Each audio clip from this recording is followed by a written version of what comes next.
The mud held it like a photograph, a single boot print, deep and exact, and then a perfect line of steps that led away from the cabin and into the trees. No return, no messy scatter, just the neat, patient rhythm of someone walking out of the world you know. Do you feel that? The way a single detail can tilt everything. The print, the mud,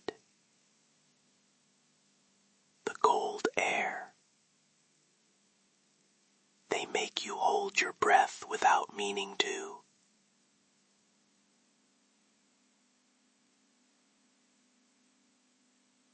I'm Samnang. This is Nature's Dread. Find somewhere dark and quiet, put your headphones on, and listen closely now. Tonight's story is called The Cabin That Kept Its Footprints. The cabin sat a little off the map. Not abandoned exactly, but rarely used. Weathered cedar, a sag in the porch, smoke blackening the eaves from summers when someone left a fire too long. People from town rented it out for hunting trips, grief weekends, and the kind of family vacations that meant long, quiet dinners and early bedtimes. It smelled like wet wool and old coffee. You could hear the creak like a secret in the dark. Families left their keys in a tin by the door. A volunteer fireman named Ellis kept a spare set just in case. The cabin became a kind of shared memory, sheltered, familiar, small enough to be trusted. That's why, when the first search team went out that January morning, no one expected their notes to wobble. The team arrived at dawn. Frost cracked under their boots. Lantern light made halos in the trees. They found a door that had been shut for weeks, no sign of struggle inside, cups drying by the sink. And then, in the mud, a trail. The first thing off the step was a tiny impression, like a child's print, then a heavy boot, then bare heel marks, sizes that didn't match any set of shoes on the scene. They called it odd, and then they called it wrong. Maybe the owners brought guests. Maybe animals had dragged things around. But the prints said something else. They began at the threshold and pointed away into the pines, like someone or something wanted to lead them out. Not an exit, a direction. Rescue teams cataloged the impressions. A volunteer, Mara, sketched them into her notebook. She later wrote that the impressions overlapped, like pages pressed into one another. A child's footprint, then an adult's, then the same child's again, as though someone had walked the same loop twice. It made no sense on paper and became worse in the field. Tracks that repeated a shape, not a person. Storms would wash the place clean, and then people would arrive and find the same footprints, fresh, as if whoever had walked them stepped out only minutes before. Mud, frost, a dusting of new snow. The marks were there regardless. They did not weather. They appeared like a memory being written again and again. Curious. The town argued about causes. Old-timers told of place spirits that kept account. Scientists pointed to environmental quirks, frost heave, freeze-thaw cycles, phantom ice. Newspapers asked for an answer and got a dozen variations. Still, the pattern kept pulling people in, a footprint that began at the door and led, inevitably, away. Walkers began to notice a subtle choreography. If you followed a line too closely, the rhythm of your steps changed. The forest closed with a different appetite. Dogs refused to go. Radios went fuzzy. Lanterns guttered.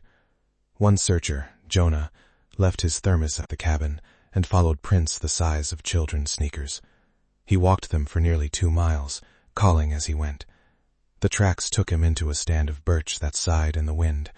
He found nothing but a small stone circle and his own breath on the air. He came back cold, but with a certainty he couldn't name. Then one night, the pattern took a life of its own. A lead searcher, Ellis, the one with the spare keys, chose to follow a set that appeared at twilight. He told his partner he'd be careful. He said they would mark trees, leave a string. He did not come back. Hours later, they found the string, snapped taut and cut, leading away into a thicket where nothing else stood. No body, no sign, just prints that continued on like a sentence without a period.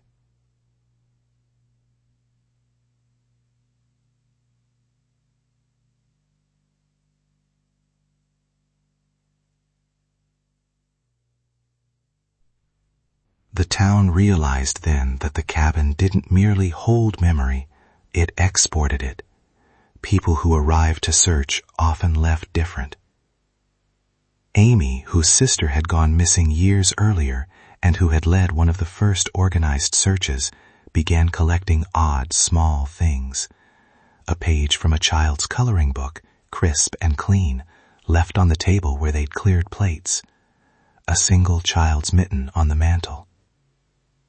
Evidence, she said, not of the person, but of whatever made the prints insisting on being noticed. Investigations opened and closed. Officials measured, photographed, and catalogued. They traced the prints and found mismatches in size and depth that confounded tensile analysis. Some prints showed pressure the human foot could not have produced, like a ring of force where weight should have been. The lab reports used sterile language, anomalous impressions, unexplained variants. The people who had walked those woods used different words. They said the cabin was keeping track. Obsession crept in like ivy. The families learned to read the lines outside the door. Some prints led to nothing. Some pointed at old wells and hollow logs, places the town had long since filled in with stories. But a few pointed to small things that changed everything. A scrap of fabric snagged on a branch, a hairpin, a child's plastic soldier, half buried under peat moss. Each find answered the hunger just enough to deepen it. The cabin offered breadcrumbs in a pattern that tugged at hands and feet and hearts. One night, alone at the cabin, Amy decided she would not be manipulated by mud. She laid out maps and photographs and, with the stubborn calm of someone who has lost everything, chose a trail that began with a child's print and a tiny heel mark. She walked the line without a partner. Her flashlight nicked at branches. Her breath went shallow and thin. At one point she swore she heard a small footstep beside her, perfectly in time with hers, though no one was there. She followed the rhythm until the trees opened onto a clearing she did not recognize. In the center sat a structure, small, like a child's fort, built of cedar and bark. Hanging inside were things, photos, a sweater, a single mitten. The sensation, she later said, was like stepping behind a curtain into a room that had been waiting for her. She left empty-handed, but not empty-minded. She was followed, she felt, by the echo of those prints for days. And then the chase turned inward. People stopped asking what made the prints and began asking what following them cost. A volunteer who had taken too many midnight walks began to dream of footsteps that circled his bed. A child who had once been led to the woods began to refuse the cabin entirely. What had been a route outward became a trap that drew attention inward. The more some hunted, the more the prints changed to fit the hunt. The climax, when it came, arrived as a strip of noise and breath. A night with a new snow and a line of prints that started on the porch and wound into the black like a needle. Those who went had ropes and radios. They tried to outpace the rhythm, to make decisions that logic dictated. But in the dark, decision falters. Lanterns splashed shadows. Someone slipped. A radio call went thin and then stopped. For a few minutes, the forest hummed with the sound of human fear, and then even that was folded into silence. When the searchers reached the edge where the prints ended, they found a shallow pit of disturbed moss and a child's mitten balanced like a memory on a stone. No one would claim any final explanation. There was no creature to put on a diagram, no confession to record. Only a point where tracking stopped and answering began. The cabin, the townsfolk realized, was less a place you could solve and more a thing you had to reckon with. The months after changed the town in small ways. People stopped renting the cabin as often. The volunteer team kept a log, and the entries read more like a ledger of loss than progress. Some moved away. Others learned to live with the lines outside their doors. A handful, the ones who had nearly found closure, began to leave small offerings on the sill. A coin, a ribbon, a photograph. Nothing brought everyone home. Nothing erased the way a chair at the kitchen table could seem to hold a shape that wasn't there. And then, months later, a woman named Rosa came to clean the place between renters. She wiped the table until it shone, set the cups in a row, and stepped back with a small, satisfied nod. 10 minutes later, she saw a tiny, perfect impression on the wood. A child's footprint, pressed like a stamp into the grain. No mud, no snow, just the print itself, as if the cabin had placed it there to make sure someone would look. In a way, that is the final sting. The cabin does not merely mark absence in the world outside. It puts absence on the surface of things we touch.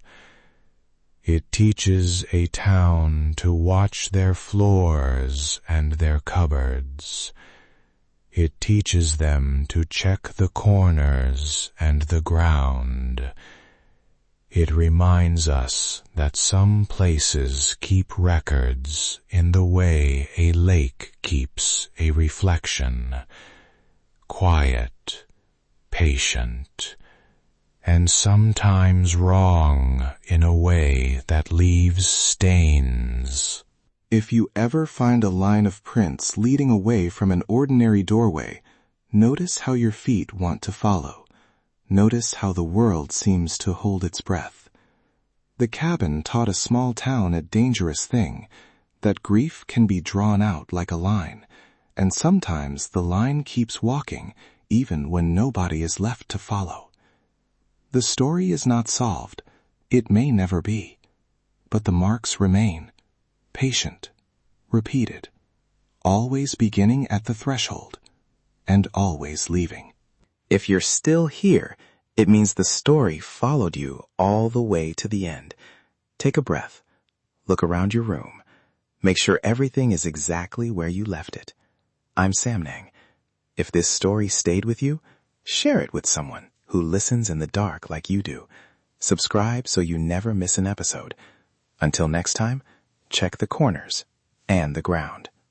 Good night.